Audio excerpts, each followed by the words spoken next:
कोकणात एक छोटं गाव होतं. पावसाची संध्यारात सुरू आहे. शहरातून आलेले 4 मित्र आर्यन, सई, रोहन आणि ईशा एका जुन्या वाड्यासमोर गाडी थांबवतात. रोहन हसत म्हणतो, अरे काय यार, हाच का तो भयानक वाडा? येथे तर साधी मांजरही दिसत नाहीत. मग सई म्हणते, रोहन चेष्टा करू नको. गावकऱ्यांनी सांगितले होते की सूर्यास्तानंतर येथे पावलंही टाकू नका. तर मित्रांनो, वाड्याचा दरवाजा वाजत उघडतो. आत गेल्यावर सगळीकडे झळमाट आणि धूळ साचलेली होती. अचानक वरच्या मजल्यावरून कोणत्या तरी चालण्याचा आवाज येतो. खट खट खट. ईशा घाबरत म्हणते, आर्यन तू ऐकलंस का? वर कोणीतरी आहे.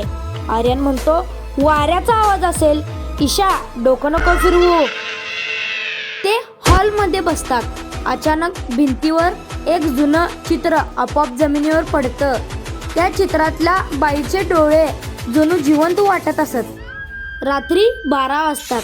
अचानक वाड्यातले सर्व दिवे लुकलुकू लागतात. रोहन किचनमध्ये पाणी प्यायला जातो, पण तिथे गेल्यावर त्याला दिसत की नळाऐवजी रक्त वाहते. तो बघतो तर काय, नळातून पाण्याऐवजी रक्त वाहतेला बघून तो इतका घाबरतो की डायरेक्ट बाहेर पळत सुटतो. तो बघतो तर काय, बाहेर येतो, पण समोरचं दृश्य पाहून त्याचे पाय जमिनीला खिळतात. समोर सई उभी असते, पण तिचे पाय उलटे असतात आणि तिचे डोळे पूर्णपणे चमकत असतात. ती सई नसतेच. ती अमावानी आवाजात हसते आणि म्हणते, खूप वर्षांनी या वाड्याला नवीन पाहुणे मिळालेले आहेत.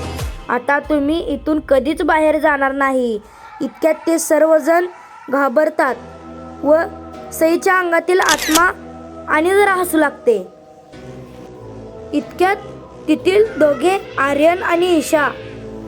वाड्याचे दरवाजे आपोआप बंद होतात.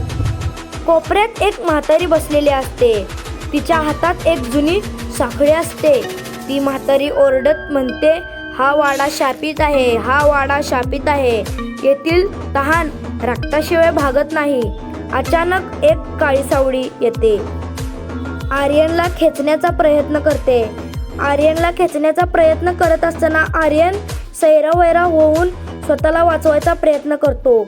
इतक्यात ती काळी सावळी आर्यनला खेचून अंधारात नेते. ईशा एकटीच उरते.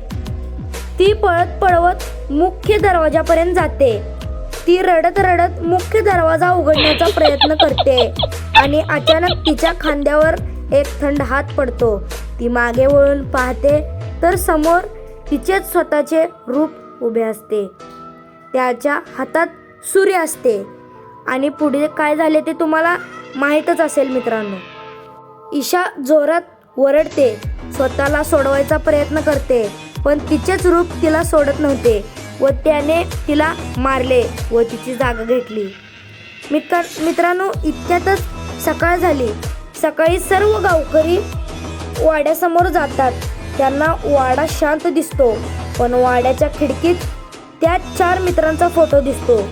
तो फोटो दुसऱ्या कुणाचा नाही तर आर्यन, सई, रोहन आणि ईशा यांचा असतो.